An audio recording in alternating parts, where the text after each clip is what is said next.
ቃልም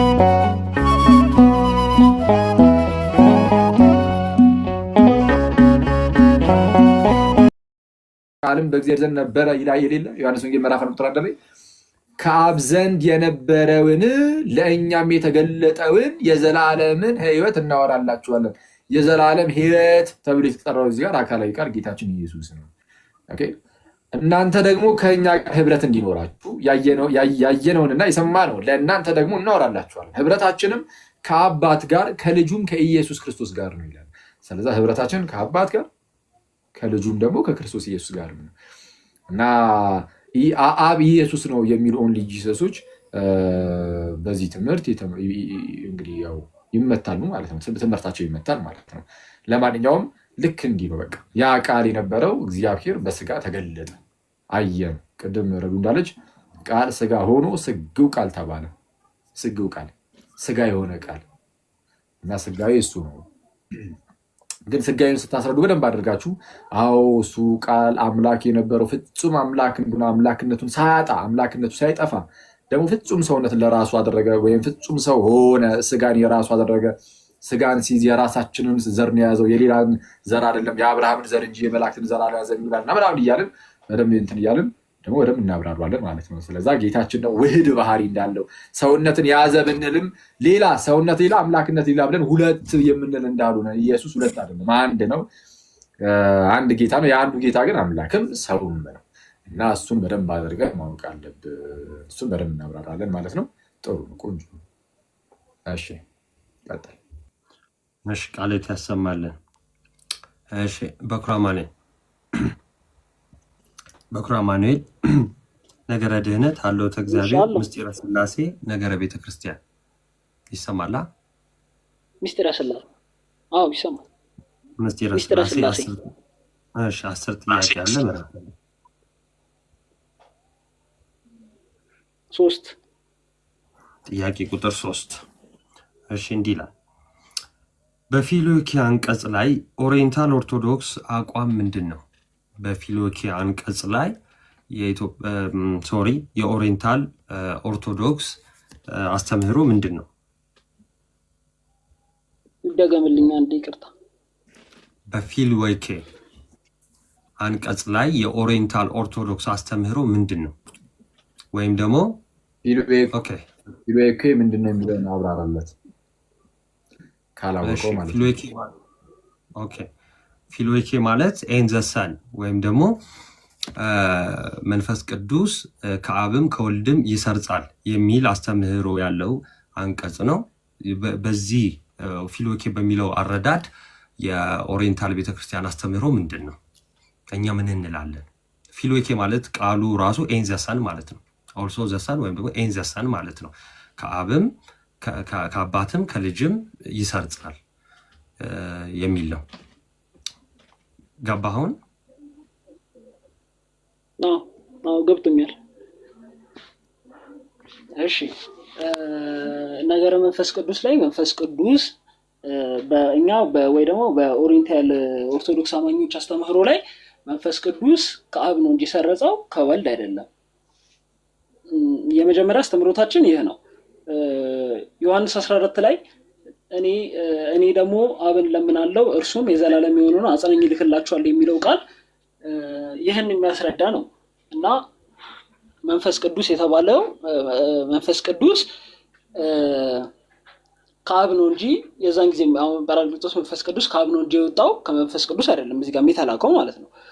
የኛ የኦሪየንታል አማኞች መንፈስ ቅዱስን ከአብ ነው እንጂ የወጣው እንደ ሌሎቹ ከአብም ከወልድም ብለን አናምንም።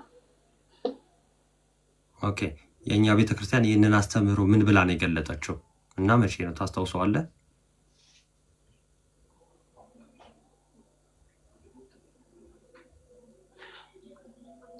የትኛው በጉባኤ የት ነው?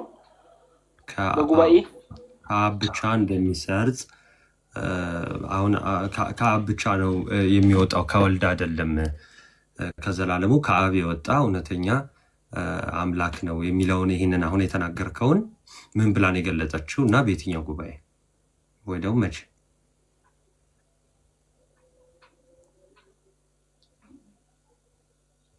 ችግር የለው አትጨናነቅ። ካላስታወስኩ እንትን ልበል። አይ የሆነ ነገር ልናገር።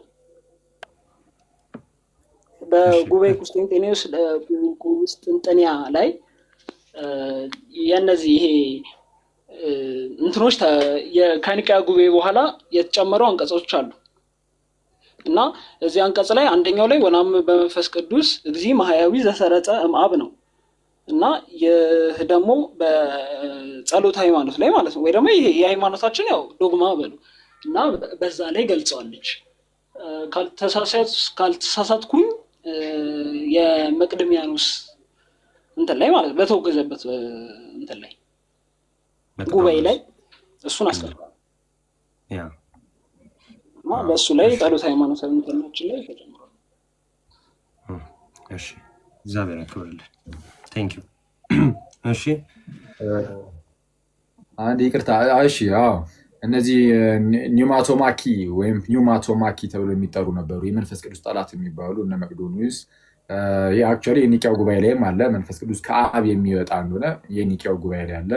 በኋላ የቁስጥንጥንያው ጉባኤ ላይም ይኸው ነገር ድጋሚ እዛው ላይም ቀጥሏል። ማለት መንፈስ ቅዱስ የሚወጣው ከማን ነው? ከአብ ወይስ ከአብና ከወልድ የሚለው ክርክር አለ አሁን ላይ። በማንና በማን እንግዲህ ከጥንት ጀምሮ ይዘን የመጣ ነው ከአብ የሚል ስለሆነ በእኛ በጥንታውያኑ እና ትላል። እሺ ካቶሊካውያንም በጉባኤ ደረጃ ከጥንት ቢመጡም ግን ዘመን አፈራሽ ትምህርት ደግሞ አላቸው። አንዳንድ ማለት በዶግማ ደረጃ ያስቀመጡት ማለት ነው። በዶግማ ደረጃ ባያስቀምጡት እንደዚህ ብለን አልናገርም ነበር፣ ግን ዶግማቸው ነው ለነሱ ከአብ እና ከወልድ የሚወጣ ይላሉ። መንፈስ ቅዱስ ከማን ነው የሚወጣው የሚለው የኒቂያው ጉባኤ ላይ ከአብ የሚወጣ ብሏል አባቶቻችን። የቀጣይ ደግሞ የቁስጥንጥንያ ጉባኤ ነው፣ የዓለም አቀፍ ናቸው ሁለቱም ጉባኤያቱ። እዛ ላይም ደግሞ ከአብ ነው የሚወጣው ነው ያሉ። ስለዛ ብድግ አድርገ እና ከወልድም እያንን መጨመር አንችልም ማለት ነው እንደዚህ በጉባኤ ደረጃ። ግን ምንድነው ቆይ ናቱ ባይሆን ይህንን ምን ብላ ገለጸችው የሚለው አልገባኝም። እስቲ አይዞን አልተሻለም እንዳንተ ልጅ አይዞን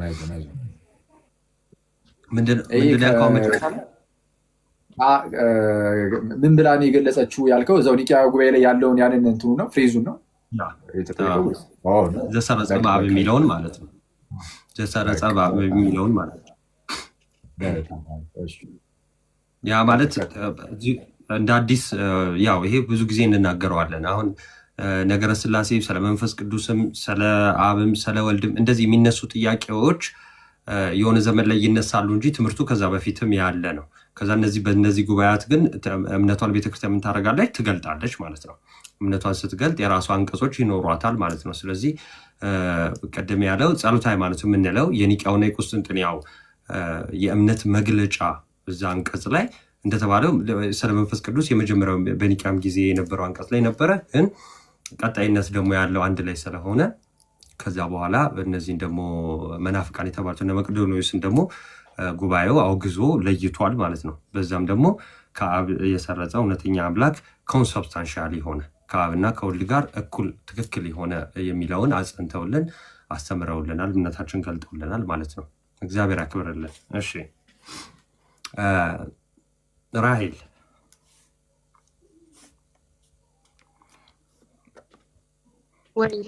እሺ ነገረ ድህነት፣ ምስጢረ ስላሴ፣ ነገረ ክርስቶስ፣ ነገረ ቤተክርስቲያን። ነገረ ድህነት 9 ጥያቄ አለው።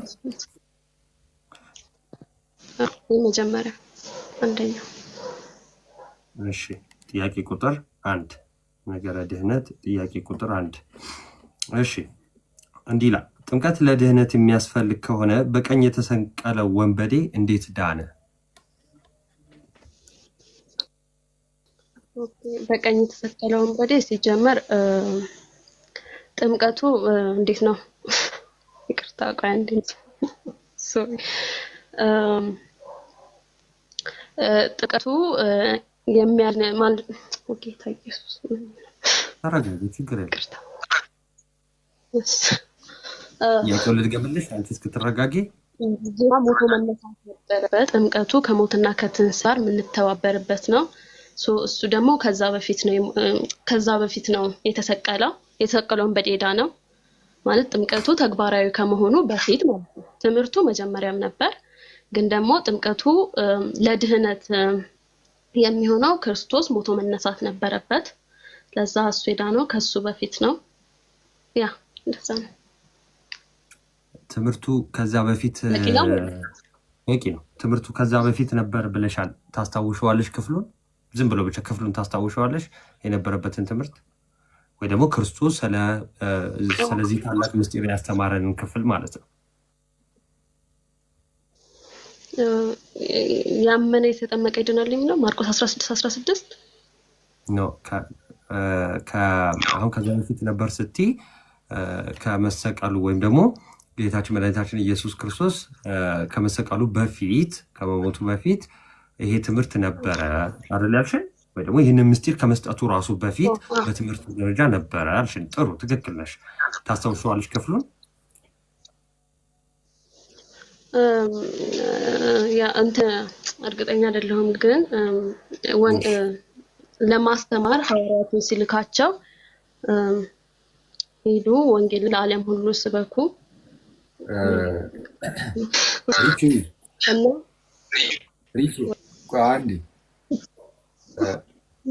ለማስተማር ሲልካቸው ሞቱ ከተነሳ በኋላ ነው። እና መልሱን ኦልሬዲ መልሰሻል። በቃ የተጠየቅሽው ይሄ የአንቺ ጥያቄ አይደለም። አሁን የጠየቀሽ ናቱ የተወሰነ አንዳንድ ነገሮችን በዛው እያወራሽ ነው እንጂ ኦልሬዲ ጥያቄሽን ተጠይቀሻል፣ መልሰሻል። ግን ጌታችን ከመሞቱ በፊት ስለ ጥምቀት በግልጽ የተናገረበት ክፍል አለ። ጥምቀት ለዳግም ልደት እንደሆነ ምናምን የት ነበር መቼ ነበር ያስተማረው? ክፍል ላይ ነው። ኦኬ፣ ጥምቀት ለዳግም ልደት ማስተማራቸው ዮሐንስ 3 ምዕራፍ 3 ከቁጥር 3 ጀምሮ እውነት እውነት እልሃለሁ ሰው ዳግመኛ ካልተወለደ በስተቀር የእግዚአብሔር መንግስት ላይ አይችልም አለው። ከዛ ዳግም ልደት ደግሞ በምን እንደሆነ ሲነግረው ለኒቆዲሞስ ማለት ነው፣ ሰው ከውሃና ከመንፈስ ካልተወለደ በስተቀር ወደ እግዚአብሔር መንግስት አይገባም ብሎ። ጎበዝ። በጣም ደስ ይላሉ እነዚህ ሰዎች። ክርስቶስን በጣም ጌታ ያበርታ። ፈጠን አድርጎ። እሺ አንድነት አቤት አቤት ሀልዎተ እግዚአብሔር ምስጢረ ሥላሴ ነገረ ክርስቶስ ነገረ ቤተ ክርስቲያን። ሀልዎተ እግዚአብሔር ሀልዎተ እግዚአብሔር 6 ጥያቄ አለው። 2 ጥያቄ ቁጥር 2 የፈጣሪን መገለጥ በብሉይ ኪዳንና በአዲስ ኪዳን ያለው ልዩነት በጥቅስ አብራራ። ያው መገለጥ ሲባል እግዚአብሔር ራሱን ለፍጥረታት ተገለጠበት መገለጥ ነው እና ይሄ መገለጥም በሁለት ይከፈላል። ጀነራል ሪቨሌሽን እና ስፔሻል ሪቨሌሽን ይባላል። ጀነራል ሪቨሌሽን ላይ ነው ብዙ ጊዜ እግዚአብሔር ለብሉይ ኪዳን ሰዎች የተገለጠው። ለፍጥረታት ሁሉ ነው የተገለጠው። ለፍጥረታት ሁሉ የተገለጠውን ሐዋርያው ቅዱስ ጳውሎስ ሲያብራራ በሮሜ መልእክቱ ምዕራፍ 1 ከቁጥር 19 ላይ እግዚአብሔር ስለገለጠላቸው ስለ እግዚአብሔር ሊታወቅ የሚቻለው በእነርሱ ዘንድ ግልጥ ነው እና የማይታየው ባህሪ እርሱም የዘላለም ኃይሉ ደግሞ አምላክነቱ ከዓለም ፍጥረት ጀምሮ ከተሰሩ ታውቆ ግልጥ ሆኖ ይታያልና ይላል። ይሄ ጀነራል ሪቨሌሽን ሲሆን ስፔሻል ደግሞ ጀነራል ሪቨሌሽኑ ደግሞ እግዚአብሔር በነቢያት በመላእክት በህልምም እና በመጨረሻ በልጁ በኩል የተገለጠለት መገለጥ ነው። ዕብራውያን መልእክት ምዕራፍ 1 ከቁጥር 1 ላይ ከጥንት ጀምሮ እግዚአብሔር በብዙ አይነትና በብዙ ጎዳና ለአባቶቻችን ለነቢያት ተናግሮ ሁሉም ወራሽ ባደረገው ዓለማትን ደግሞ በፈጠረበት በልጁ በዚህ ዘመን መጨረሻ ለኛ ተናገረ ይላል። ስለዚህ በብሉይ ኪዳን በነቢያት በህልም ይገለጥ ነበረ እና በአዲስ ኪዳን በልጁ ነው የተገለጠው። ያ ወደ ድነት የሚያመራ ለኛ ቁልፍ የሆነ መገለጥ ነው እና የብሉይ ኪዳን መገለጥ ወደ ድነታችን ሊያደርሰን አልቻለም። በነቢያትም ተገልጠው ነበረ፣ ግን ያ መገለጥ ያው ወደ ድነት የሚያመራ አልነበረም እና የአዲስ ኪዳን መገለጥ ደግሞ የመገለጥ ሁሉ በቃ ፍጻሜያችን ሆኗል። ስለዚህ እግዚአብሔር በልጁ የተገለጠበት መገለጥ ነውና ከሁሉም የሚሻል መገለጥ ነው እሱ። ይቅርታ፣ ልዩ መገለጥ የሚባለው ወይም ይሄ ስፔሻል ሬቨሌሽን የምንለው ልዩ መገለጥ እሱ በብሉይ ኪዳን አለ ወይስ የለም? አለ። በነቢያት ይገለጥ ነበር እግዚአብሔር በብሉይ ኪዳን በነ ሙሴ በነ አብርሃም ይገለጥ ነበር። ስለዚህ አሁን በብሉይ ኪዳንና በሐዲስ ኪዳን ያለው የእግዚአብሔር መገለጥ ልዩነቱ ምንድን ነው? ምነው ትልቁ ልዩነት በብሉይ ኪዳንና በሐዲስ ኪዳን ያለው መገለጥ?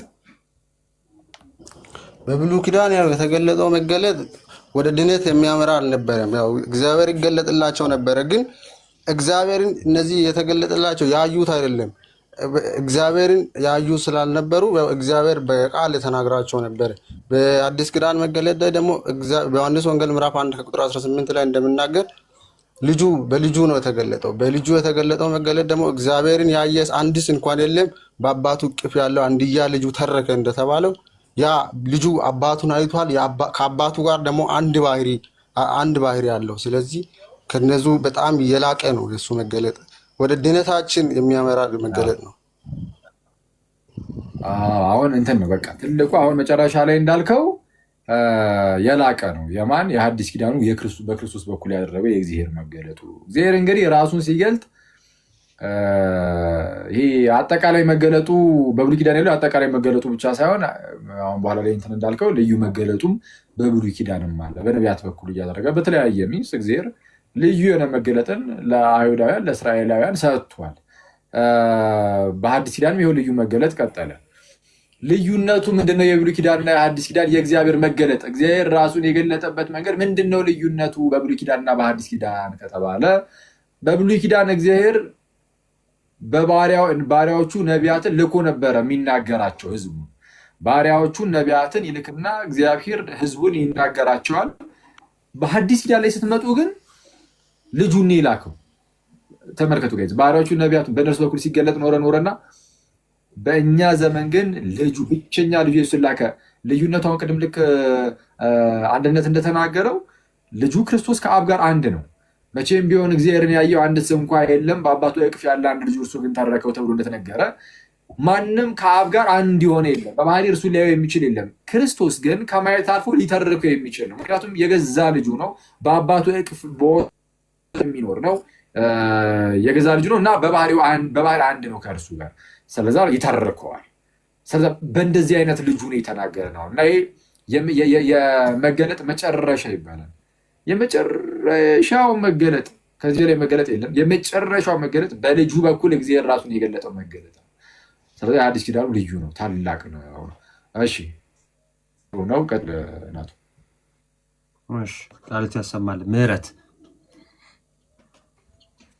አቤት አለወተ እግዚአብሔር ነገረ ክርስቶስ ነገረ ቤተክርስቲያን ነገረ ክርስቶስ 6 ጥያቄ አለ። ምረጭልኝ። 3 ጥያቄ ቁጥር 3 የ2017 የጌታችን የስቅለት በዓል መቼ ይውላል? በ10 ሚያዝያ 10። እሺ ምን ውስጥ ጥያቄ መጣበ? ምን ውስጥ መደባችሁ? የጌታችንን ነገረ ክርስቶስ ውስጥ አንዳንድ እንደዚህ አይነት ጥያቄዎች ባይዘዌ ሰዎች የማይጠብቁት ጥያቄ ስለሆነ ቆንጆ ነው። ሚያዝያ 10 ነው ያልሽኛ። ትሪኪ ነገረ ክርስቶስ ውስጥ የክርስቶስ የስቅለት በዓል መች ነው የሚለው ማለት ጀመራችሁ? እሺ ወደ ቀጣይ እንሂድ። እሺ አይ ቲንክ ኮመንት ላይ መቼ ነው የሚውለው? እስቲ ይህን ጥያቄ ግን ሌሎች ታውቁታላችሁ። መቼ ነው የሚውለው የ2017? እስከዛ ኮሜንት ላይ ጻፉልን። ወደ ቀጣይ ሊድ ረዴት አቤት ነገረ ድህነት አልወተ እግዚአብሔር ምስጢረ ስላሴ ምስጢረ ስላሴ 10 ጥያቄ አለ። ምራጭ እናቱ 12 እያሉ ነው። ቼክ ላድርግ። እኔ ቼክ ላድርግ ልንገርህ። ጥያቄው ምን ነበር? አይ ትንሣኤ አይደለም ያለው። ምንድን ነው ያለው? ስቅለት ነው ያለው። ጥያቄው እንደዛ አይደለ? ስቅለት ነው ያለው። ጌታችን የመድኃኒታችን የኢየሱስ ክርስቶስ የስቅለት በዓል ነው ያለው፣ የትንሣኤ አይደለም። እመቤቴን እኔ ትልቅ ጥያቄና መልስ ውድድር አዘጋጅቼ እናቱ እዛ ላይ ሾምሃለሁ። እኔ በጣም የሚገርም አንተ ራስን ተቆጣጥረህ እንዲህ ትጠይቃለህ? አረ እግዚአብሔር ያጥና። አሪፍ። እሺ ጥሩ ነው። እና አሁን ለምህረት ሊያዝላት ነው ይሄ እንደ ነጥብ ወይስ ምንድን ነው? አይ ግድ እሺ ይሁንሽ። እሺ ረዴት እንደዚህ አይነት ግድ ነው። አይ ቆንጆ ነው። ቅድምም እንደዚህ ምንድን ነው የሆነ ነገር ጠይቃችሁ እንደዚህ እንትን እያልኩኝ ነበር እና ሀገረ ስብከቱ የሀገረ ስብከቱ ያው አይመደብም እኮ በአስተምሩ ደረጃ ባይመደብም ግን ደስ ይላል። አሪፍ ነው። ቆንጆ አስተምሮ ግን ቆንጆ አነካካል። እሺ ልቀጥል። ረዴት እሺ ምስጢረ ሥላሴ ነበር ያልሽኝ። ጥያቄ ቁጥር ስንት ነው ያልሽኝ? 5 ጥያቄ ቁጥር 5 እሺ የዮሐንስ ወንጌል ኦኬ ሶሪ ይቅርታ። እሺ ይቅርታ። እሺ ወልድ ከአብ ጋር ያለው ግንኙነት እንዴት ይገለጻል?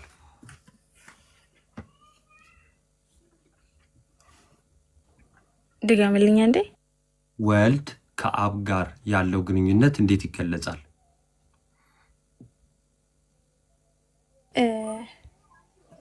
ወልድ ከአብ ጋር ያለው ግንኙነት የአብ ቃል ነው። ወልድ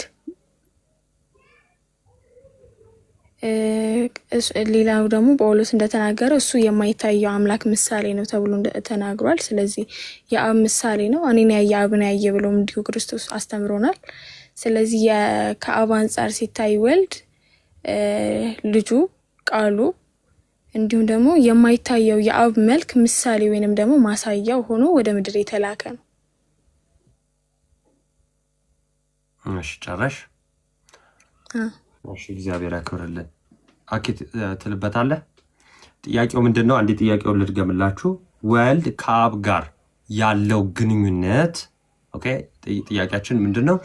ወልድና አብ ያላቸውን ግንኙነት ነው። ምንድን ነው? እስቲ ረዱ።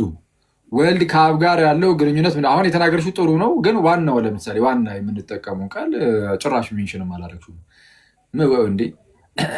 ምንድን ነው ግንኙነታቸው? ያለሽ ከነጥቡ ውጭ ነው። ከነጥቡ ውጭ ነጥቡ ላይ እኔ ጥሩ ነው አይደለም ምለው እሱ ጥሩ ነው ያለሽ ሌላ ነው ብዬ ነው። እሺ ኦፍኮርስ ስለ ነጥቡ እኔ ጭራሽ ምንም አልነካካም፣ አያገባኝም። እኔ እዚህ ጋር ተጋባዥ እንግዳ ሆኜ እመጣለሁ፣ አያስችለኝም። በዛው እንከልሷለን፣ ትምህርቱን እየከለስነው እንሄዳለን በሚለው ነው። ጌታ ለአብ ከአብ ጋር ያለው ግንኙነት ምንድን ነው? ለአብ ጌታ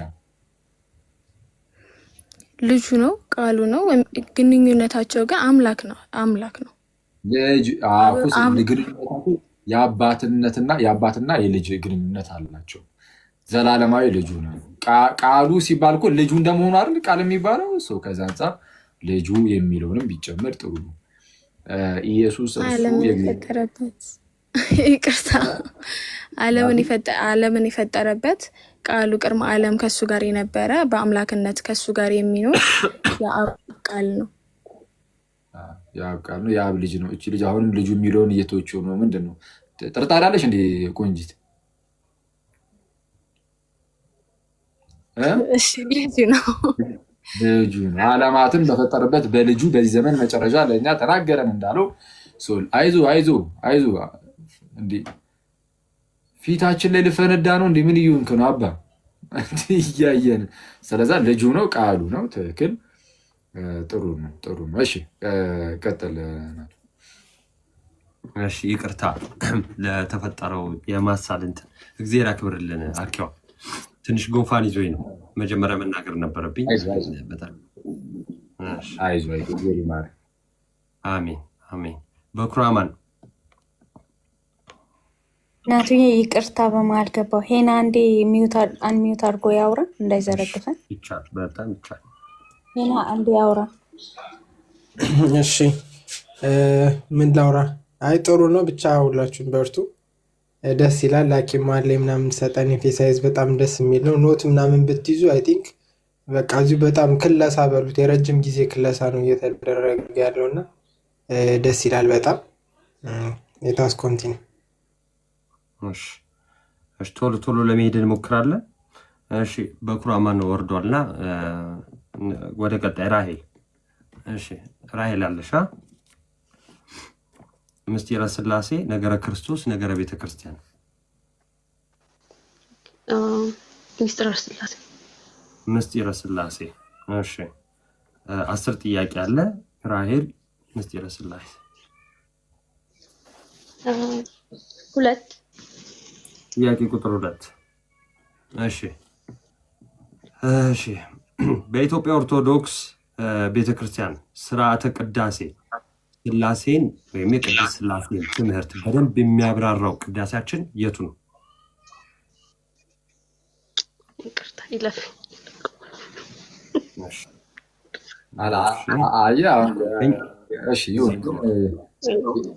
ይህን በትምህርት ደረጃ አልሰጠናችሁም፣ ግን ፌር ነው። ባይዘወይ እዚህ በስርዓተ ቅዳሴ አኬም ሆነ ወንድሞች እዚህ ላይ ያላቸውን አቋም ታውቃላችሁ፣ እኛን ጨምሮ ማለት ነው። እና ሁላችንም ማስቀደስ እንዳለብን እናውቃለን። ይሄን ነው ግዴታ መስማት አለብን። እና በእርግጠኝነት ሳንሰማ ቅድም የጳጳሳቱ ጥያቄ ጠይቅ በውስጥ አንዱ ምን አለኝ፣ አኬ ስለ ጳጳሳት ምደባ አስተምሯል እንዲ አለኝ።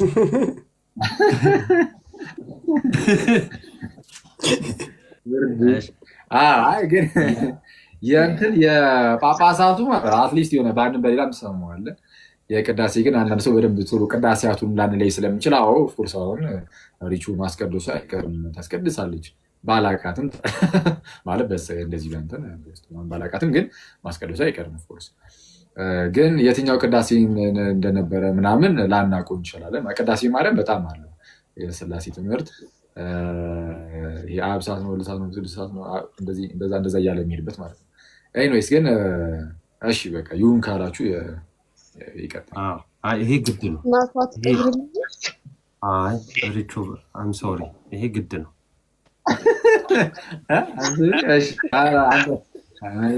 ልቧን አትስበሩ፣ ቀየረላት፣ ይደበራል ማለት ርኅራኄን ከማን ባይዘዊ በጣም እሳቶች ናቸው እና አኪዋ ቆይ ይቀር ትንሿን ነገር በጣም ቫሊዩ ሰጥቼ ነው እንትን የምለው። እሺ በኩራማን እንኳን ደህና ተመለስክ። ለአንተ እንትን ልበልልህና ልጠይቅና ልቀጥል ማለት ነው። በኩራማን እሺ፣ ነገረ ቤተክርስቲያን፣ ሀልዎት እግዚአብሔር፣ ነገረ ድህነት። ነገረ ቤተክርስቲያን ነገር አልመረጥክም አይደለ? ነገረ ቤተክርስቲያን። እሺ 7 ጥያቄ አለ መረጥ። እሺ ጥያቄ ቁጥር 1 ጥያቄ ቁጥር 1 ቤተ ክርስቲያን የእውነት አምድና መሰረት ብሎ የሚጠራት ቅዱስ ጳውሎስ በየትኛው የመጽሐፍ ቅዱስ ክፍል ነው? ቶሎ በል።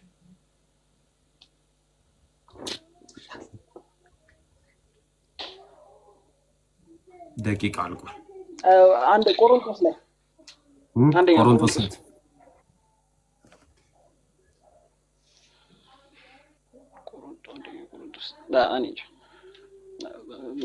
ቆሮንቶስ ላይ ግን ይመስለኛል።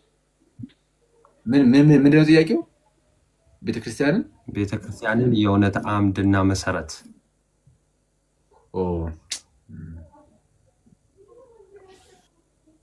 እሺ ወንድማችን አንደኛ ቆሮንቶስ ላይ መሰለኝ የሚለው። ቆይ አንዴ ልፈልገው እያላለ እንደዚህ ይቻላል እንዴ?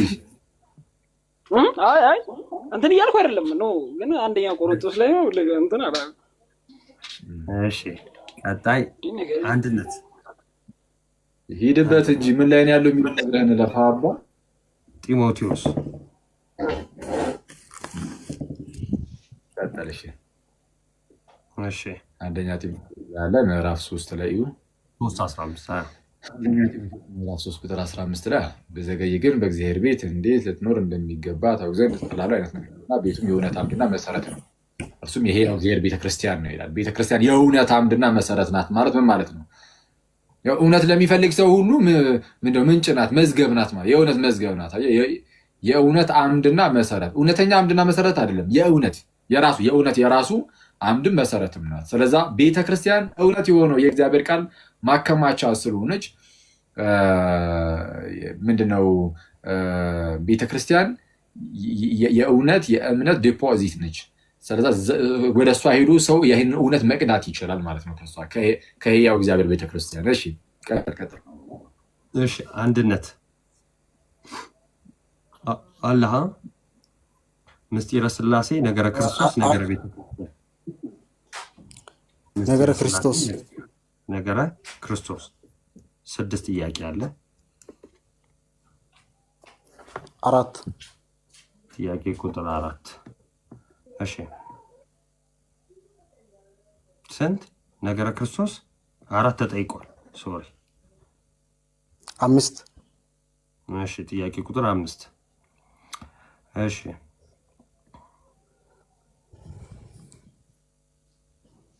ጌታችን አምላካችን መድኃኒታችን ኢየሱስ ክርስቶስ ለምን ተጠመቀ? እኛስ ለምን ተጠመቅን? ወደፊትስ ለምን የሚጠመቁት ለምን ይጠመቃሉ? ወይ ደግሞ ወደፊትስ የሚመጡት ክርስቲያኖች ለምን ይጠመቃሉ? ጥያቄው ይደገምልኝ። እሺ ጌታችንና አምላካችን መድኃኒታችን ኢየሱስ ክርስቶስ ለምን ተጠመቀ? እኛስ ለምን ተጠመቀን? ወደፊትስ የሚጠመቁት ለምን ይጠመቃሉ?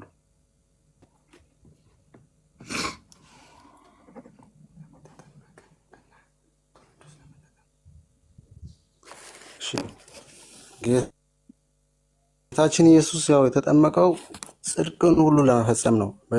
በማቴዎስ ወንጌል ምዕራፍ 3 ላይ ጽድቅን ሁሉ ሊፈጽም ይገባኛል እና አጥምቀኝ ብሎ ዮሐንስን ሲጠይቅ እናያለን። ስለዚህ ጽድቅን ሁሉ ለመፈጸም ነው ተጠመቀው። አንደኛ እኛ ደግሞ የምንጠመቀው በመጀመሪያ ብዙ ክራይቴሪያዎች ብዙ ጥቅሞች አሉ። አንደኛ ልጅነትን ለማግኘት ከዮሐንስ ወንጌል ምዕራፍ 3 ላይ እንደተነገረው ከቁጥር 4 ላይ ሰው ዳግመኛ ከውሃና ከመንፈስ ቅዱስ ካልተወለደ በስተቀር ወደ እግዚአብሔር መንግስት ሰማያት ሊገባ አይችልም ተብሎ ተጽፏል። ሁለተኛ ደግሞ አዳማዊ ባህሪ ጥሌ ክርስቶስን ለመልበስ ነው የምንጠመቀው። በገላትያ መልእክቱ ምዕራፍ 3 ከቁጥር 27 ላይ በእምነት በኩል እናንተ በክርስቶስ ኢየሱስ የእግዚአብሔር ልጆች ናቸው፣ ከክርስቶስ ጋር አንድ ትሆኑ ዘንድ የተጠመቃችሁ ሁሉ ክርስቶስን ለብሳችሁታል ይላል። ይህም በሮሜ መልእክቱ ምዕራፍ 6 ላይም ከሞቱ ጋር አንድ ለመሆን ነው የምንጠመቀው። ሮሜ 6 ከቁጥር 3 ላይም ይናገራል። እኛ ፍጥረቱን እንመላለስበት ዘንድ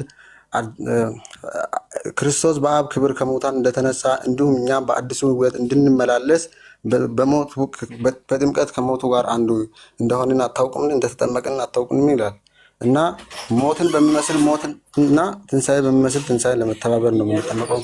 ሞትን በሚመስል ሞት ወረድ ብሎ ሞትን በሚመስል ሞት ከተባበርን ትንሣኤን በሚመስል ትንሣኤ እንተባበራለን ይላል። ስለዚህ ለዚህ ነው የምንጠመቀው። ወደፊት ደግሞ የሚመጡትን የሚጠመቁት ያው አዳማዊ ባህሪ ጥለው አሁን ያልኩትን እነዚህን ጸጋን ለማግኘት ነው እነሱ የሚጠመቁት።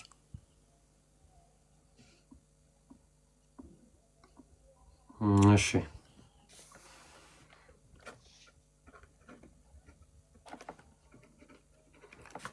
እሺ ሶስት ጥያቄ ተጠይቃችኋል።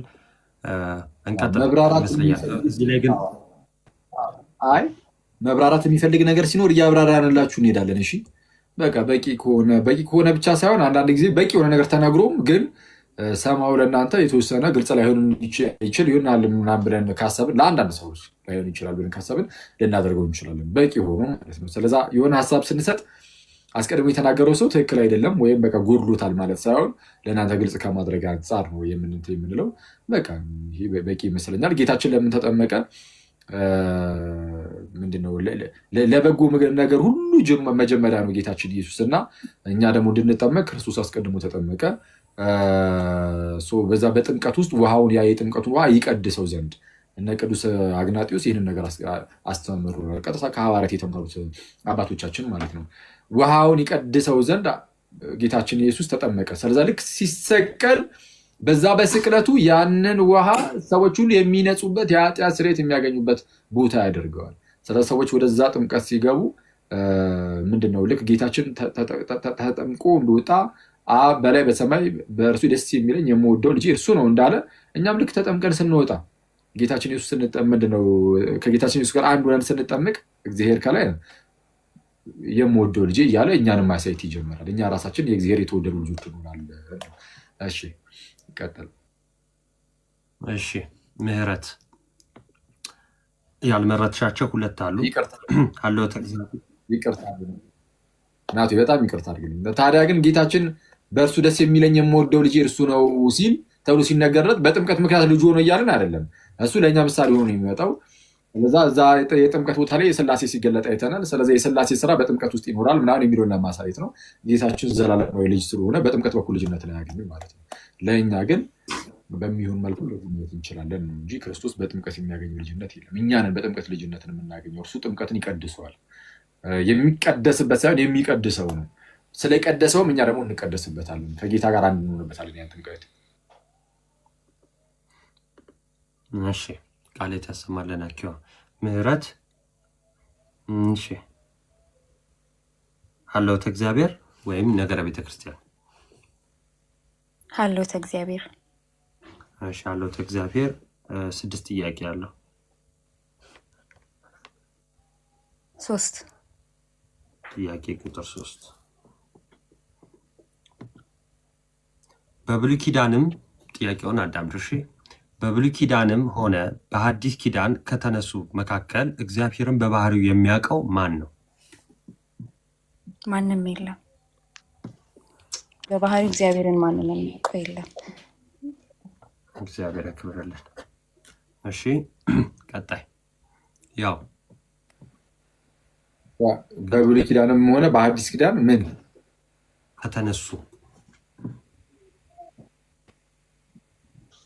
ስታክ አድርገሃል። እሺ አይ እንትን ነው ሀሳቢ ነው ስታክ ያደረግብኝ።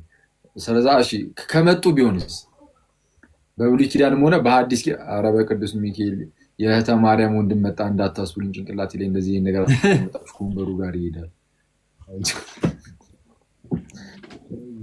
በብሉይ ኪዳንም ሆነ በሐዲስ ኪዳን ከመጡ ቢሆንስ ይቻላል። ለምሳሌ ዮሐንስ ወንጌልን እየሰበከ መጣ ይላል። ዮሐንስም ተነሳ ተብሎ ሊነገርለት ይችላል። ሁለቱም ኢንተርቼንጅብሊ እንጠቀማቸው። ለምሳሌ ጌታችን ኢየሱስስ እሱ ያውቀዋል። አሁን ቃል ስጋ ሆኖ ስለመጣ አንድ ስለሆኑ በባህሪ ያውቀዋል። ልክ የማቴዎስ ወንጌል ምዕራፍ 11 ቁጥር 27 ላይ ከአብ በቀር ወልድን ሊያውቀው የሚችል የለም፣ ከወልድም በቀር ወልድም ሊገልጥለት ከወደደው በቀር ያውቀው ማንም የለም። ስለዛ ወልድ ብቻ ነው አብን የሚያውቀው በምን በባህሪ። ስለዛ ወልድ የገለጠልን ደግሞ እናውቃለን። ስለዛ መገለጡ ባህሪው ቀጥታ ሲሆን ወልድ በገለጠልን ልክ እናውቃለን። እና እንደዛ ማለት ነው። ጥሩ ነው። ማንም ሰው በባህሪው እግዚአብሔርን ማወቅ የሚችል የለም ከማን በቀር ልጁ ኢየሱስን አስበን ካወራን ከራሱ ከልጁ በቀር ወይም ከመንፈሱ በቀር ኦኬ፣ ከመንፈሱ በቀር ከእግዚአብሔር መንፈስ በቀር በእግዚአብሔር ያለውን ሊመረምር የሚችል ማንም የለም ብሎ ተናገረ ማለት ነው በአንደኛ ቆሮንቶስ ምዕራፍ 2። ስለዛ መንፈስ ቅዱስ የእግዚአብሔርን ጥልቅ ሀሳብ ሳይቀር ይመረምራል ማለት ነው። እንደዛ ስለዛ አብ ወልድ መንፈስ ቅዱስ ብቻ ነው። እነዚህ ሶስቱ አካላት ናቸው እርስ በርስ እንደዚህ የሞቅ አንዱ የሞቅ ነገር የሚነገሩ ናቸው እንጂ ማንም ሌላ ሰው እግዚአብሔርን በባህሪ የሚያውቀው ማንም የለም። በመገለጡ ብቻ ነው የምናውቀው።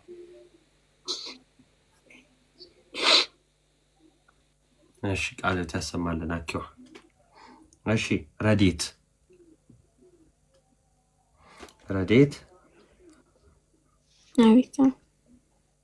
እሺ ነገረ ድህነት አለዎት እግዚአብሔር ረዴት ነገረ ድህነት። እሺ 9 ጥያቄ አለው። 7 ስንት? 7 እሺ የሚያድነው እምነት እንዴት ያለ እምነት ነው?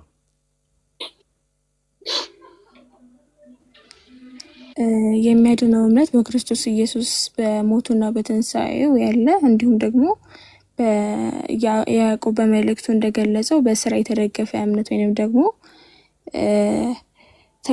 ተጋድሏችንን በምድር ላይ በመፈጸም የተደገፈ እምነት ያድናል። የያዕቆብ መልእክት ላይ እንደተገለጠው ማለት ነው። እሺ በኩራማን አንዴ ቆይ ሚዩት ሳያስበው በርቶብን። እሺ ጥያቄው እሺ ኦኬ ሂድበት።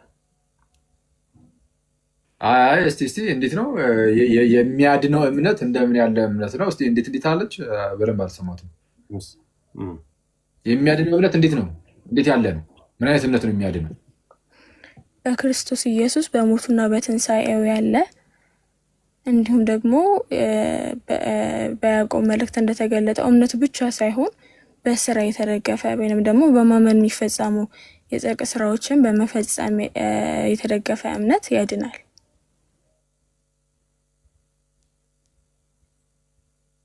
እሺ ያው እንግዲህ ነጥቡ ላይ ናቱ ይጨነቅበት።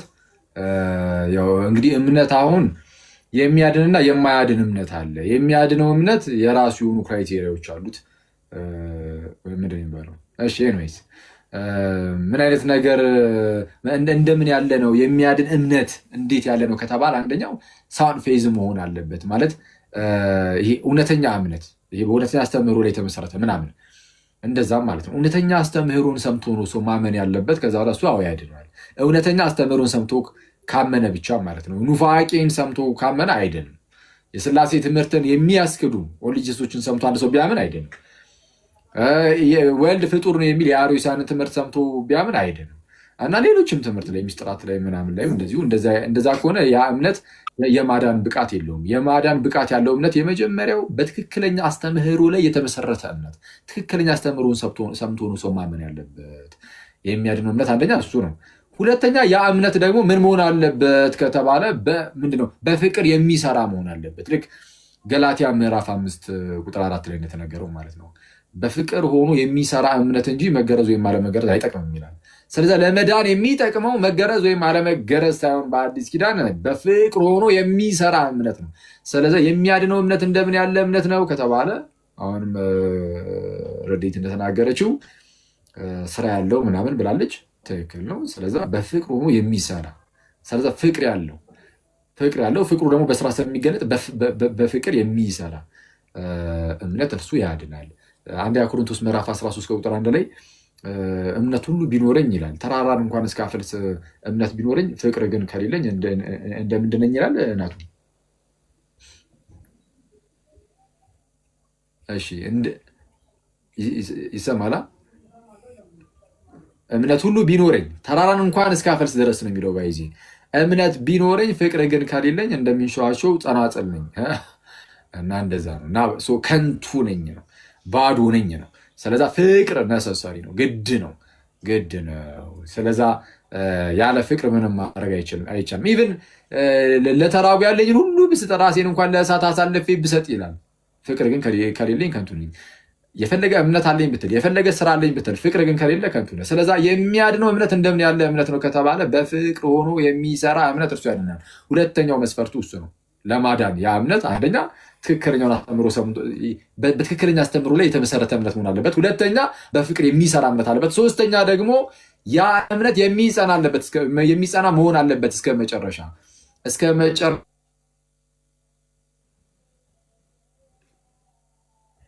ተመልሻሉ።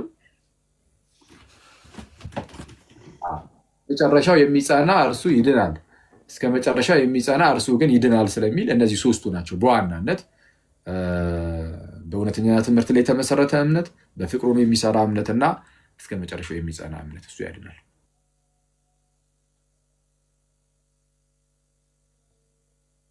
እሺ ቃል ታሰማለን። በኩራ ማኑኤል ወጣ። እሺ ራሄል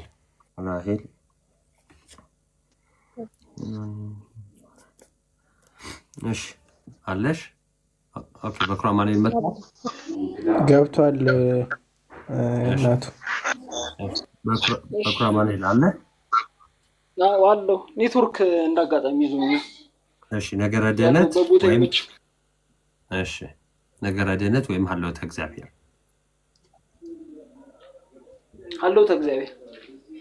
ሀልዎተ እግዚአብሔር 6 ጥያቄ አለው። እሺ 5ኛ እሺ ዮሐንስ ወንጌል ምዕራፍ 1:18 መቼም ቢሆን እግዚአብሔርን ያየው አንድስ እንኳን የለም፣ በአባቱ እቅፍ ያለ አንድ ልጁ እርሱ ተረከው የሚለውን ባጭሩ አብራራ።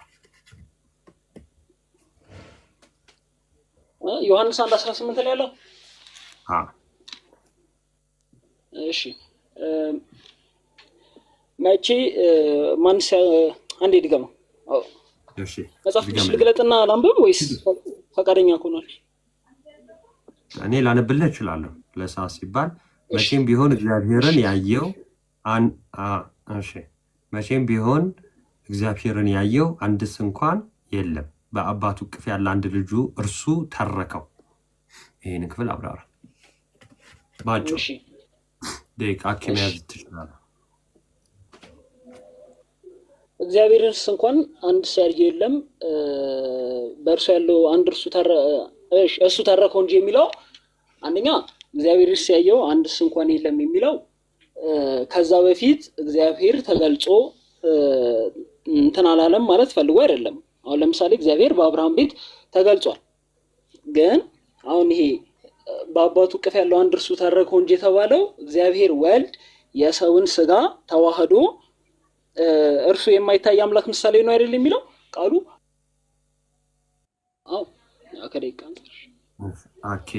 ስለመታየቱ ነው ማለት ነው። ያ በስጋ ስለመገለጡ አይነት ነው ወይ እንደዛ ነው የተናገርኩት።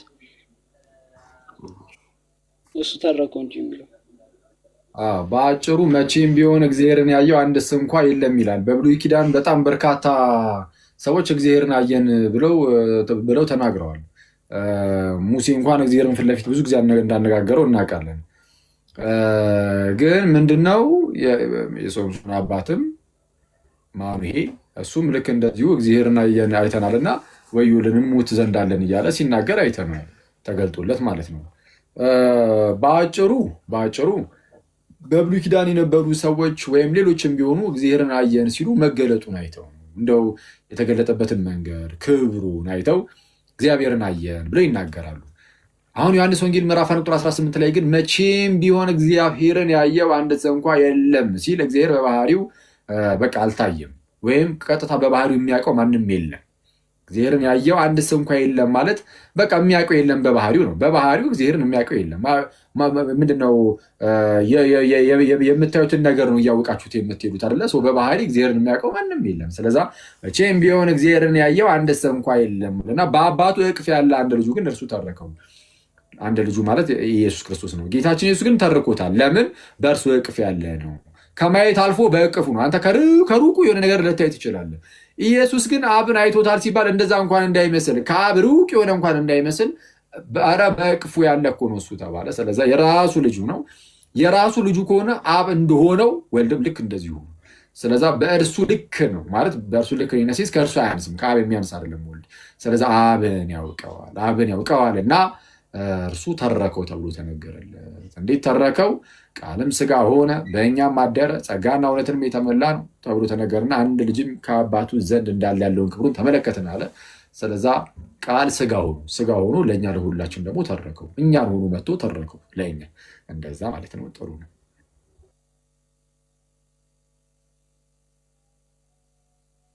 እሺ ቃል የተሰማለን አኪዋ። እሺ ራሂል ነገረ ክርስቶስ ወይም ነገረ ቤተክርስቲያን? ነገረ ክርስቶስ 7 ጥያቄ ማለት ነው። ስንት ጥያቄ ቀራችሁ? አንዳንድ አሁን አንዳንድ ወቅ ነው። ኦኬ አንድ ጥያቄ ብቻ ነው የቀረው።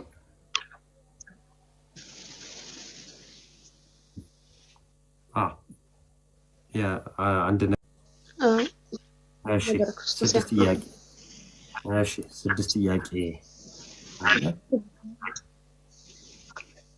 6ኛ ተብሏል። ኦኬ ያልተባለውን መጠጠቅ 2 ቁጥሮች አሉ። እሺ 2 እና 1 እሺ በኦርቶዶክስ ነገረ ተዋህዶ አስተምህሮ የተዋህዶ መጠበቂያ የሚባሉትን ዘርዝሪ።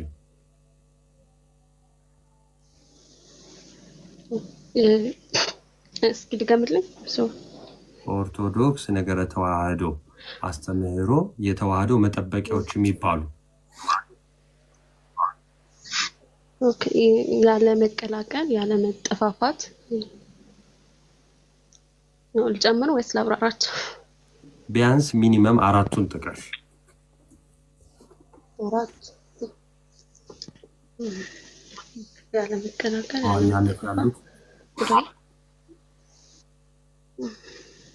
እሺ ምን ያለ መቀላቀል፣ ያለ መጠፋፋት ከዛ በቃ እሺ ኦኬ እሺ የተዋህዶ መጠበቂያ ማለት ምን ማለት መሰላችሁ? ቃል ስጋ ሲሆን በምን መልኩ ነው ተዋህዶ ማለት? አንዱ አንዱን ጨፍልቆ ውጦ አንዱን የማስቀረት ነገር ነው ወይ እንዴት ያለ ነው የሚለውን የሚያሳይ ነው። አሁን ራሂል ሄዳበታለች። በእርግጥ እነዚህ ያለመቀላቀል፣ ያለመነጣጠል፣ ያለመጠፋፋት፣ ያለመደባለቅ እያለን የምንሄዳቸው ነገሮች ማለት ናቸው። እነዚህ እንዴት ነው የሚጠብቁት ከተባለ አንደኛ ቃል ስጋን ውጦታል የሚሉትን ልክ እንደዛ እንዳይመስል አሁን አንዳንዶች እኛን በዛ ይከሱን የለ ለምሳሌ አውጣኪያውያን ምናምን ይሉናል። የአውጣኪያዊ እምነት የሚባለው የአውጣኪ የራሱ እምነት ላይሆን ይችላል። ብዙ ምሁራን አይ የራሱ የአውጣኪ እምነት ሆኖ ሳይሆን በዛ ተጠርቶ ነው የሚሉ አሉ። ለማንኛውም ሰው እርሱትና ቃል ስጋን ወይም መለኮት ትስብእትን ውጦታል የሚሉ አሉ። ማለት በቃ አጥፍቶታል እና መለኮት ብቻ ሆኗል አይነት የሚመስል ነገር ማለት ነው።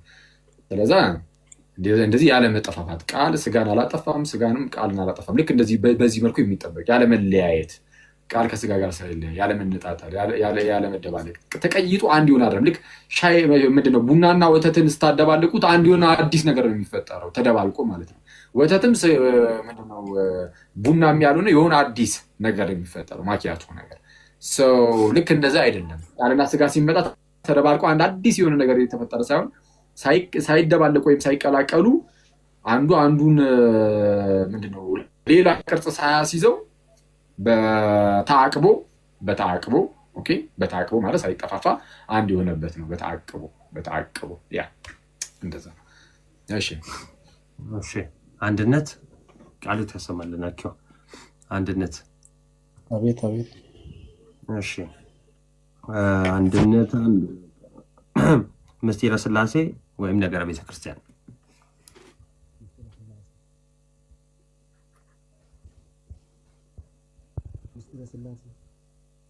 ምን አልከኝ? ምስጢረ ሥላሴ። እሺ 10 ጥያቄዎች አሉ። አንድነት 7 ጥያቄ ቁጥር 7 ተጠይቋል። 9 ጥያቄ ቁጥር 9 እሺ አብ ወልድ መንፈስ ቅዱስ የተለያዩ አካላት ናቸው ብለን እናምናለን። ይህንን አብራራ እስቲ። ምን ማለት ነው? እሺ አብም የራሱ የሆነ ፍጹም መልክ፣ ፍጹም ገጽ፣ ፍጹም የራሱ እኔ የሚባለው የራሱ አካል አለው። ወልድም የራሱ የሆነ ፍጹም መልክ፣ ፍጹም ጥያቄውን በይቅርታ አቋረጥኩት። ጥያቄው እንደወረደ አንብቤው ነው። ልዩ አካላት ብለህ አስተካክሎ ቆይ ሰፓሬት የሚለውን እንትን እንዳይል ሰፓሬት ብለን ስለማናምን ማለት ነው። ልዩ አካላት ብለን እናምናለን። ይህንን አብራራ። ይቅርታ በጣም እሺ። ችግር የለው። ያው አብም የራሱ የሆነ ገጽ አለው፣ የራሱ የሆነ መልክ አለው እና ወልድም ልክ እንደዛው፣ መንፈስ ቅዱስም እንደዛው በሶስቱ አካላት አንድ መለኮትና አንድ ባህሪ ነው የተገለጠው። ወልድም ከአብ ነው የወጣው፣ መንፈስ ቅዱስም ከአብ ነው የወጣው። ስለዚህ ከአንድ ባህሪ ከአንድ መለኮት ስለወጡ አንድ አምላክ እንላለን። ደግሞ የተለያዩ የራሱ እኔ የሚባለው አካል ስላላቸው ደግሞ የተለያዩ አካላት እንላለን። መጽሐፍ ቅዱስ ይናገራል። እሱ ነው ዮሐንስ ወንጌል ምዕራፍ 1 ላይ ለምሳሌ በመጀመሪያ ቃል ነበረም፣ ቃልም እግዚአብሔር ነበር፣ መጀመሪያ ቃል ነበር፣ ቃልም በእግዚአብሔር ዘንድ ነበር፣ ቃልም እግዚአብሔር ነበር ብሎ ወልድን ኢየሱስ ክርስቶስን ይናገራል።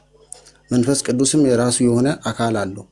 እኔ ብሄድ ይሻላቸዋል፣ እኔ ብሄድ ሌላ አጽናኝ ይልክላቸዋል እንደተባለው ሌላ አጽናኝ ነው። መንፈስ ቅዱስም የራሱ የሆነ አካል ያለው ራሱን የቻለው አንድ አካል ነው። እሱ አብም የራሱ የሆነ አካል አለው።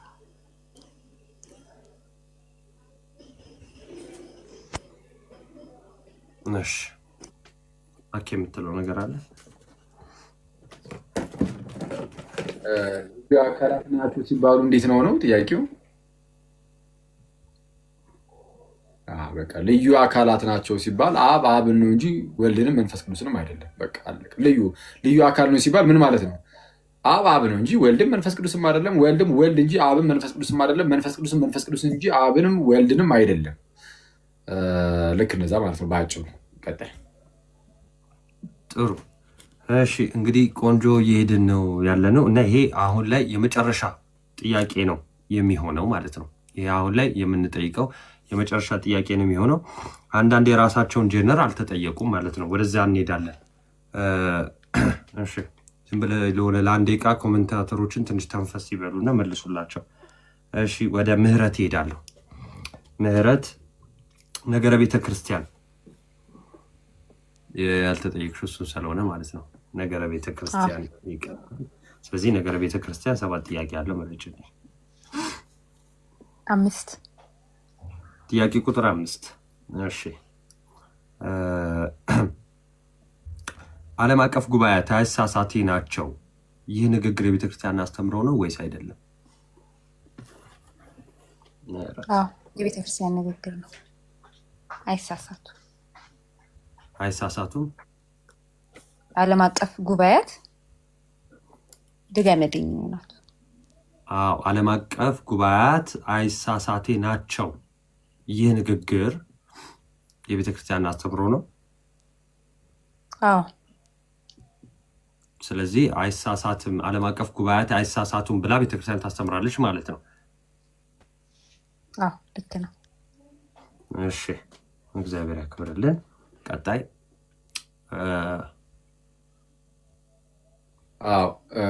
የዓለም አቀፍ ጉባኤያት አስተምህሮ ምናምን በተመለከተ ስህተት ሊሰሩ አይችሉም። ማለት አስተምህሮን በተመለከተ ይነሲንስ የኑፋቂ ትምህርት በዓለም አቀፍ ደረጃ ተቀበለው ቁጭ ሊሉ አይችሉም። በዓለም አቀፍ ደረጃ ጉባኤው ለምሳሌ ወልድ ፍጡር ነው፣ ክብር ምስጋና ለእርሱ ይሁንና ወልድ ፍጡር ነው ተብሎ ሊታመን በፍጹም አይችልም። እንደዛ ከሆነ ቤተክርስቲያን የምጠፋው ይሄ የሚያጠፋ ኑፋቄ ስለሆነ፣ ስለዛ እንዲህ ያለ የሚያጠፋ ኑፋቄ ውስጥ ቤተክርስቲያን በዓለም አቀፍ ደረጃ ልትወድቅ አትችልም። ስለዚህ መንፈስ ቅዱስ ወደ እውነት ሁሉ ስለሚመራ እንዲህ ያለ መንፈስ ቅዱስን ቤተክርስቲያን ተቀብላለች እና በዓለም አቀፍ ደረጃ ሌሎችንም የስህተት ትምህርቶችን ማለት ነው ልታስተላልፍ አትችልም። ስለዚ አትስትም። የማትስተው ምን ላይ ነው? አስተምህሯዊ ጉዳዮች ላይ ምናምን ማለት ነው።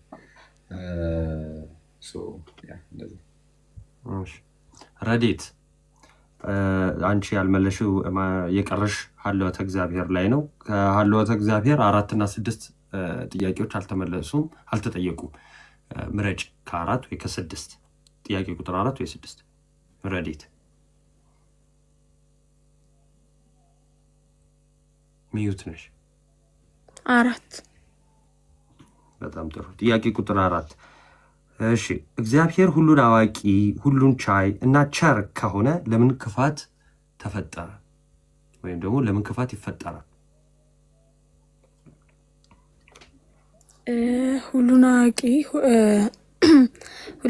ቅድመ ዓለም ሁሉን አዋቂ አምላክ ቢሆንም ግን ደግሞ ለፍጥረታት የሰጠው አንድ ስጦታ አለ የለ ነፃ ፈቃድ የሚባል። በነፃ ፈቃዳቸው ሰዎች መልካሙን እንደሚያደርጉ ሁሉ በምኞታቸውን እየተጠቀመ ሰይጣን ያታልላቸዋል ወይም ክፋትን ያሳስባቸዋል። እግዚአብሔር ደግሞ ሁሉን አዋቂ ሁሉ መርማሪ እንደመሆኑ ልክ ደግሞ አምባገነን አምላክ አይደለም። ማለትም ሰዎች መልካም ነገር ሲያደርጉ ጎሽ እያለ ያበረታታ፣ ክፉ ስራ ሲሰሩ ግን አይ ይሄን አታደርጉም ብሎ አይከለክላቸውም። ነገሩ ልክ እንዳልሆነ መጀመሪያ በመጽሐፍ ቅዱስም በአባቶችም ትምህርት ያስረዳናል። ከዛ ውጭ ግን ተላልፈን የምናደርገው ነገር ቀድሞ ለአባታችን ለአዳም ትእዛዝ እንደሰጠው ከዚች አትብላ ብሎ ትእዛዝ ሰጠው፣ አስቀድሞ ከለከለው። ከዛ በኋላ ግን አዳም ትእዛዙን ተላልፎ ያን የተከለከለውን ፍሬ በላ። ልክ እንደዚሁ ክፋትም ኤግዚስት የሚያደርገው እግዚአብሔር ካስቀመጠልን ትእዛዝ ውጪ ነፃ ፈቃዳችንን በመጠቀም መልካሙን ማድረግን ትተን በተቃራኒው የምኞታችንን ተከትለን በሰይጣን ተታለን የምናደርገው ሲሆን ነው። ሁሉን አዋቂ መሆኑ ሁሉን ደንግጎ ያስቀመጠ ወይንም ደግሞ እሱ በጻፈልን የምንኖር የጻፈልንን የምናደርግ ከመሆን ጋር አይገናኝም።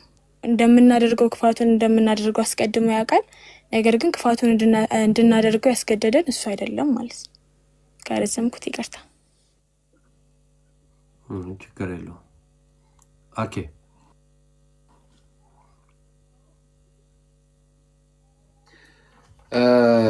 እንደው ፈጣሪ ያለ መልካም የሆነ አምላክ እያለ ክፋት ለምን በምድራችን ላይ ይኖራል ማለት ክፋት ለምን ኖረ? ክፋት ካለ እንዴት እግዚአብሔር አለ ልንል እንችላለን? ለምን ክፋትን አላጠፋው? አሁን ረዱ እንዳለችው አንደኛ ነፃ ፈቃድ ነው። ሰው ነፃ ፈቃድ ስለተሰጠው በነፃ ፈቃዱ ይህንን ሊያደርግ ይችላል። አሁን ያለንበት ዓለም ደግሞ የወደቀው ዓለም ነው። አስቀድሞ እግዚአብሔር ዓለምን ሲፈጥር ባይዚ እንደዚህ ክፋቶች እንዲኖሩ አድርጎ አልፈጠረም። ሁሉም እጅግ ውብ መልካም አድርጎ የፈጠረው በዛው እንድንኖር ነበር። ግን ሰው ነፃ ፈቃዱን ተጠቅሞ ወደቀ። አሁን ዓለም ወድቃለች። ስለዛ በዚህ በወደቀው ዓለም ውስጥ ስንኖር እንደዚህ አይነት አደገኛ ክፋቶች ልናይ እንችላለን። የሁሉም ነገር ግን ማብቂያ ይኖሯል። ጌታችን ይመጣል። ጌታችን ሲመጣ አዲስ ሰማይና አዲስ ምድር ይመጣልናል እና ያኔ ስንኖር እንደዚህ አይነት ነገሮች አይኖርም። አሁን ግን በወደቀው ዓለም ውስጥ እየኖርን ስለሆነ እንደዚህ ነገሮች ያጋጠማሉ። በወደቀው በዚህ ዓለም ውስጥም ስንኖር እግዚአብሔር ከምን አንጻር ነው እንደዚህ አይነት ነገሮችን የሚፈቅደው የሚለው የተለያዩ ምክንያቶች ሊኖሩ ይችላሉ። እንደምታውቁት ሰማይ ከምድር እንደሚርቅ የእግዚአብሔርም ሀሳቡ ከእኛ እንደዚሁ ይርቃል። የእግዚአብሔር ሀሳብ ሰማይ ከምድር እንደሚርቅ የእርሱም ሀሳቡ እንደዛው ይርቃል ይላል እና ከዛ አንጻር በአንድም በሌላ ምክንያት እግዚአብሔር ሊፈቅድ ይችላል። ከዚህ ቀደም አንድ የሰጠነው ምሳሌም ነበረ። ለምሳሌ መብራት እናንተ ጋር ልክ ሲጠፋ ለእናንተ ክፋት ነው። ለምን ጠፋብን ብላችሁ እናንተን የሚጎዳ እስከሆነ ድረስ ማለት ነው ክፋት የሚሆኑ እና መብራት ኃይሎችን ወደ መራገሙ እንሄዳለን እና መብራት ኃይል ግን ያንን ያጠፋው ለምንድን ነው ማለት ጨለማ ውስጥ መሆን ጥሩ አይደለም። ግን ጨለማ ውስጥ መሆናችን የተመረጠው ለምንድን ነው? ምናልባት ሰፈሩ ሙሉን በኤሌክትሪክ የሆነ ነገር የሚቃጠል ቢሆን እንዳይቃጠል ሲል የከፋ አደጋ እንዳይመጣ ሲል እግዚአብሔር እንደዚህ ቀለል ያሉ ነገሩ ምንድነው ልክ ምንድነው ሰፈሩ ሁሉ እንዳይቃጠል መብራት ኃይል ቀለል ያሉ የማብራት የማጥፋት ነገር እኛ ላይ እንዲፈጠር እንደፈቀደ ሁሉ እግዚአብሔርም ከባድ ነገር እንዳይፈጠር ቀላል ክፋቶች በህይወታችን ውስጥ እንዲመጡ ሊያደርግ ይችላል። በሌሎች ምክንያቶችም አንዳንዱ ሌላውን እንዳያጠፋ ልክ ለምሳሌ በህዝበ እስራኤል ዘንድ አንዱ ጣዖትን የሚያመልከው ከሆነ ይገደል እያለ ሲናገር አይተናል። ለምን ሌላውንም ሰው በዛው ይዞት እንዳይጠፋ ማለት ነው። በዛው ይዞት እንዳይጠፋ ስለሌላ ሰው ሲታሰብ እንደዛ ይደረጋል። አሁንም በአዲስ ኪዳንም ከክርስትና ይወገዳል ሰው በኑፋቄ ውስጥ ቢኖር ምናምን ማለት ነው። ለምን ከተባለ ሌላውን ሊበክል ስለሚችል እና በአንድም በሌላ ምክንያት እግዚአብሔር ይህንን ሊያደርገው ይችላል። እያንዳንዱ ምክንያቶች ግን አናውቃቸውም። ነፃ ፈቃድም ግን መነሳቱ ጥሩ ነው። ጥሩ እሺ፣ ቃል የተሰማለን በኩረ አማን አማኑኤል በኩረ አማኑኤል እሺ፣ በኩረ አማኑኤል ነገረ ድህነት 9 ጥያቄዎች አሉ። ወደ 5 ጥያቄዎች ይቀራሉ። ስለዚህ እስከ 9 ያለውን ጥራ ወይም ደግሞ የቀሩት ጥያቄዎችን ልንገረ 2 ቁጥር 4 ቁጥር 6 ቁጥር 8 ቁጥር 9 ቁጥር 6 ቁጥር እሺ። ጥያቄ ቁጥር 6 ከካቶሊክ ጋር ያለን የቅዱስ ቁርባን አስተምረው ልዩነት እንዴት ነው? እና በተጨማሪ ከፕሮቴስታንት ጋር ያለውንም በአጭሩ አስረዳ። ቅዱስ ቁርባን ላይ ማለት ነው። ቅዱስ ቁርባን ላይ ያለን አስተምሮ ከካቶሊክ ጋር እና ከፕሮቴስታንት ጋር።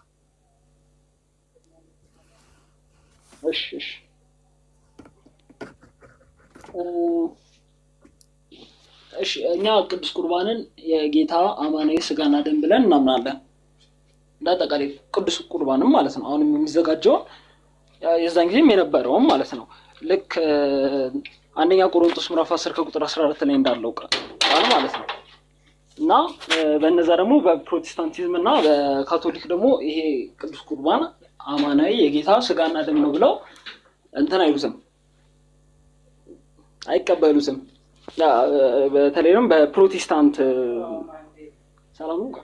በፕሮቴስታንት ወይ ላይ ቅዱስ ቁርባንን አማናዊ የጌታ ስጋና ደም ብለው አይቀበሉትም። እና እነሱ እንደሚሉት ለመታሰቢያ ነው። ግን መታሰቢያነቱን ደግሞ ሲል ይሄ አማናዊነቱን ትቶ አይደለም መታሰቢያ የሆነው።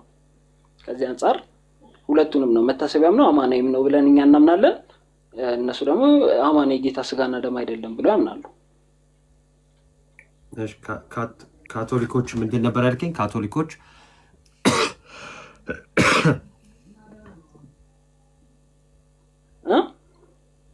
ምን ነበር ያልከኝ? የካቶሊክ አማናዊ አይደለም ብለው ነው የሚያምኑት ይመስለኛል።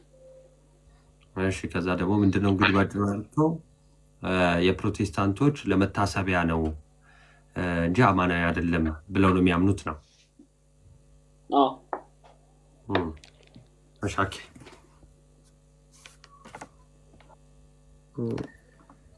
እሺ እንግዲህ ፕሮቴስታንቶች ትክክል ነው። ያው ብዙዎቹ ቅዱስ ቁርባን እውነተኛ የጌታ ስጋና ደም ነው ብለው አያምኑ። ምሳሌ ነው። አሁን በቅርቡ እንግዲህ በዛ በኢትዮጵያዊ ዲያቆን ወንድም እና በዛ በፕሮቴስታንቶቹ የተደረገው ክርክር እሱ አንዱ ኢሹ ያህል ነበረ። ቅዱስ ቁርባን ላይም እንደዚህ ሲያወሩ ነበር እና እነዛ ሲምቦሊክ ነው ብለው እንደዚህ ምሳሌ ነው ምናምን እያሉ ይናገራሉ። ቅዱስ ቁርባን ለጌታ ስጋና ደም ማለት ነው እንጂ እውነተኛ የራሱ የጌታ ስጋና ደም አይደለም ነው ብለው የሚያምኑት እና የምርም ያ ቅዱስ ቁርባን የጌታ ስጋና ደም ነው። አንደኛው ልዩነት እሱ ነው። እውነተኛ የጌታ ስጋና ደም በመሆኑ ምክንያትም ሕይወትን የሚሰጥ የሚያድን ነው። ከካቶሊክ ጋር ያለን እውነተኛ የጌታ ስጋና ደም አይደለም ብለው ሳይሆን ነው ይላሉ። ግን እነሱ ይሄ ወደ ስኮላስቲሲዝሙ ስለሄዱ ስኮላስቲክ በሆነ ወይ የሚያስረዱት እንዴት ነው የህብስትና ወይን የጌታ ስጋና ደም የሚሆነው የሚለውን ሲያብራሩ ትራንስሰብስታንሺዬሽንን ይጠቀማሉ። ይህም ሰብስተንሱ ይቀየራል እና ይለወጣል የሚሉት ነገር አለ። ኤንዌይስ በአጭሩ እሱ ነው እንደ ልዩነቱ። የህብስቱና የወይኑ አክሲደንስ እና ሰብስተንስ አለ። አክሲደንሱ አይለወጥም፣ ሰብስተንሱ ይለወጣል የሚሉት ነገር አለ። አሁን ኤንዌይስ ብቻ ይሄ ዝም ብሎ እውቀታዊ የሆነ ነገር ላይ ያደርጉታል። የመንፈስ ቅዱስን አሰራር እና የመንፈስ ቅዱስ አሰራር ነው ይሄ። እኛ ይህን እንደዚህ አናምንም። እንዴት እንደሚሆን አናውቅም። ህብስትና ወይኑ እንዴት የጌታ ስጋና ደም እንደሚሆን አናውቅም። ግን በመንፈስ ቅዱስ አሰራር የጌታ ስጋና ደም ይሆናል። እሱ ነው እኛ የምናውቀው። ፕላስ መቼ ነው አሁን ቅዳሴ ላይ የቱ ጋር ነው ህብስቱና ወይኑ የጌታ ስጋና ደም የሚሆነው? አናውቅም ማለት አናውቅም። እናውቃለን ግን በቃ ሙሉ አናፎራው ሙሉ ሊተርጂው ይሄ ሙሉ ቅዳሴው ምናምን ማለት ነው በቃ ለህብስትና ወይኑ የጌታ ስጋና ደም እንዲሆን የሆነች ቦታ እንትን ብለን ለክተን እዚች ቦታ ላይ አይባልም። አንዳንድ ጊዜ በስተት ኤፒክሌሲስን ሰዎች ይጠራሉ። ኤፒክሌሲስ የምትባላቸው ሀበን የሚባለው ላይ ማለት ነው። እዛ ሰዓት ላይ ነው የሚቀየረው ምናምን የሚሉ አሉ። እንደዛ የሚባል የለም ቤተክርስቲያን ውስጥ በአስተምህሮ ደረጃ እንደዚህ ነገር የለም። በቃ ሙሉ ቅዳሴው ነው በቃ ለዛ የሚሆነው እዚች ቦታ ላይ አይባልም። እና እንደዛ ነው ከካቶሊክ ጋር ያለ ልዩነት እሱ ነው። ቀጥል። እሺ ቃልት ያሰማልን። ይሄ አኬ መጨረሻ ላይ ያለውን ነገር ሁላችሁም ያዙ። እሺ እዚህ ውስጥ 1400 ሰዎች አላችሁ። በእኛ የኦርቶዶክስ የኦሪየንታል ኦርቶዶክስ አረዳዳችን እንደዚህ አይነት ነገሮችን ይሄ ገብተን ዲቴል ዲፋይን እናድርግ የሚል ነገር ስለማንይዝ፣ ለምሳሌ በቅዱስ ቁርባን ላይ በጣም በተደጋጋሚ ስለሚሰማ ነው ሀበነ ሲባል ይቀየራል። ያው እንደዚህ ያሉት እንግዲህ መቼም ከዘሩ ወይም ደግሞ ሀበነ የሚለውን ዘር ከመስማት አንጻር ነው። የወረድ መንፈስ ቅዱስ በላይ ለህብስቱ የሚለውን ነገር ከመስማት አንጻር ነው። ግን እኛ አናቅም። በዚህ ሰዓት ነው፣ በዚህ ሰዓት ነው፣ በዚህ ደቂቃ ነው የምንለው። ይህ የእግዚአብሔር ስራ ነው። ጥምቀት ለጥምቀትም እንደዚህ ማለት ነው። ጥምቀት ላይ ህፃኑ ሲገባ ወይም አንድ ክርስቲያን ለመሆን ሲገባ በዚህ ጊዜ እንደዚህ ሆነው በዚህ ደቂቃ ውስጥ እንዲሆነው እኛ አናቅም። ምስጢሩ ሲፈጸም የሚሆነውን ብቻ እንጂ ብናውቀው ማለት ነው። ቀጣይ ቃልት ያሰማለን። እሺ ራሄል አለሽ?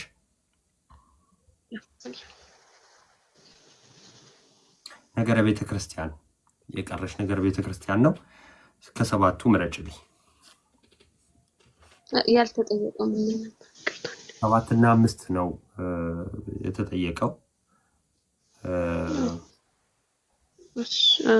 2 እሺ ጥያቄ ቁጥር 2 እሺ ጥያቄ ቁጥር 2 በቤተ ክርስቲያን ተቀባይነት ያላቸው ወይም ቅዱስ ብላ የምጠራቸው ቀደምት የቤተ ክርስቲያን አባቶች መካከል 3ቱን ጥቀሽ። አትናቴዎስ፣ ቅዱስ አትናቴዎስ፣ 1 ጎርጎርዮስ፣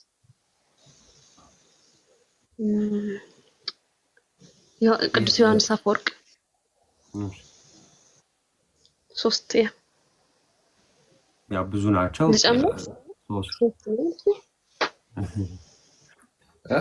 እስቲ ምን ተጠይቃ ነው? የቤተክርስቲያን አባቶች ቸርች ፋዘርስ 3ቱን ከጥንታውያን ማለት ነው። ከጥንታውያን ማንን ጠቀሽ ራይል?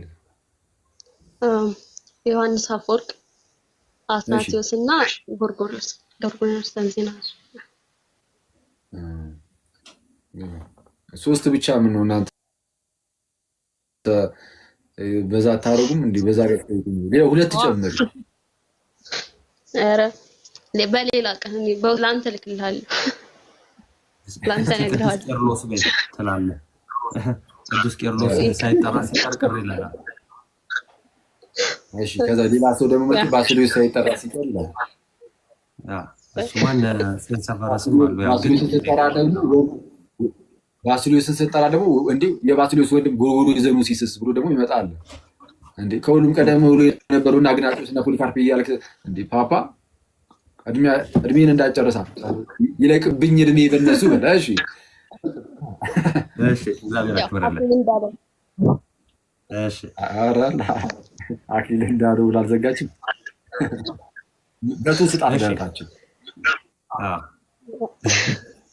የመጨረሻ ተጠያቂ ወንድማችን አንድነት ነገረ ቤተክርስቲያን 7 ጥያቄ አለ። ምረጥ። የመጨረሻው ተጠያቂ ወንድማችን ያልተጠሩትን 7 5 2 ተጠርተዋል። ሌሎቹ አልተጠሩ 4 እሺ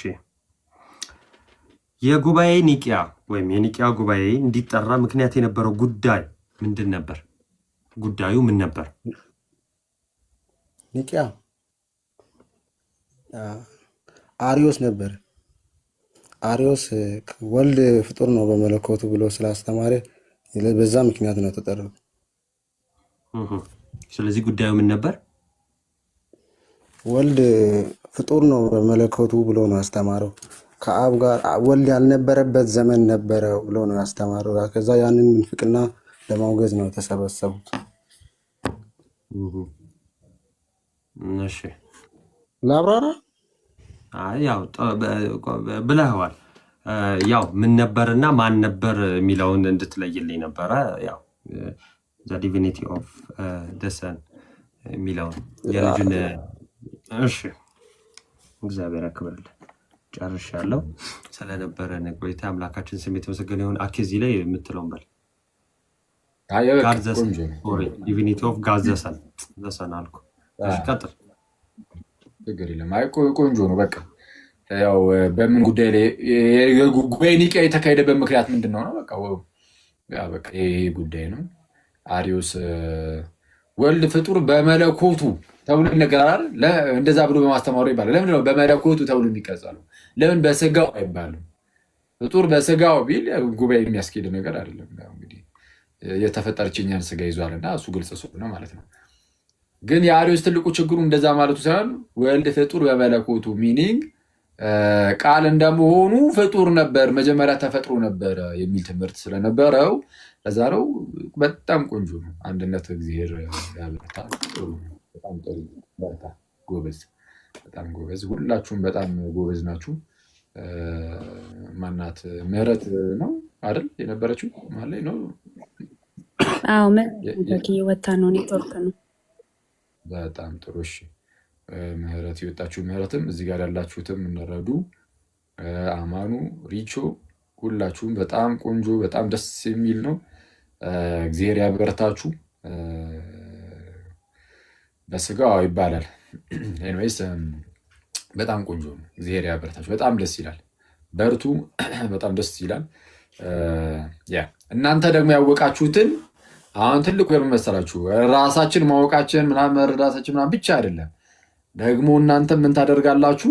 ለሌሎች በዙሪያችሁ ላሉ ሰዎች ደግሞ ማሳወቅ፣ ኦኬ፣ መማማር ከጓደኞቻችሁ ጋር እዚህ ጋር የተጠየቃችሁ ሰዎች ብቻ ሳትሆኑ ከታችም አሁን ሲጠየቅ ይሄማ እንደዚህ ነው ይሄማ እንደዚህ ነው እያላችሁ ጭራሽ ሁሉም ስትመልሱም የነበራችሁ ከታች ትኖራላችሁ አይደል? እየሰማችሁ ምናምን እሱን ሁሉ ማነው እናንተ ሁላችሁ በዙሪያችሁ ላሉ ሰዎች ምናምን ሹክ ማለት ቀለል አድርጋችሁ የሆነ እንደ አስተማሪ ሆናችሁ የመቅረብ አይደለም ሰው ጋር እንደዛ አትቅረቡ። እንደዛ ሳይሆን አይ ከዚህ አንጻር ምንድነው የሆነ ዝም ብሎ እንደ መጫወት ነገር አድርጉትና ቀስ በቀስ ቀስ እያላችሁ እንደ ኖርማል ወሬ እያደረጋችሁ ለጓደኞቻችሁ መናገር የክርስትናን ትምህርት ነው እንዲያውቁት ሳያውቁት እንዳይሞቱ ማለት ነው።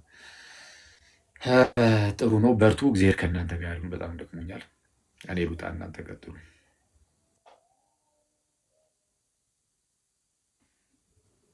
እሺ እና ደግሞ እግዚአብሔር ይህን ያክብርልን። ያዘጋጃችሁ ይቅርታ ናቱ ያዘጋጃችሁ ናቱም ሌሎቻችሁ ነቂ ሄኖክ ምናምን ሁላችሁም ደግሞ እግዚአብሔር ያበርታችሁ ነው እንግዲህ ያስቀጥላችሁ። በርቱልኝ እናንተ አክሊልሻ እንዴ ዲስ ሰከንድ ራውንድ ነው። አንድ ሌሎች ግሩፖች አሉ። አንድ ከዚህ በኋላ ከዛ ከነሱ በኋላ የመጨረሻው የሚሆነው የአሸናፊዎች አሸናፊ የሚባለው ማለት ነው።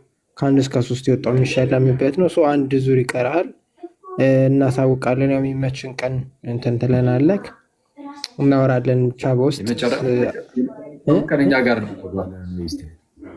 የመጨረሻው እንደዛ ነው ያሰብነው። የፋይናሉን ከ1 እስከ 3 የሚወጡበትን እዛው አንተ ጋር እናደርገዋለን።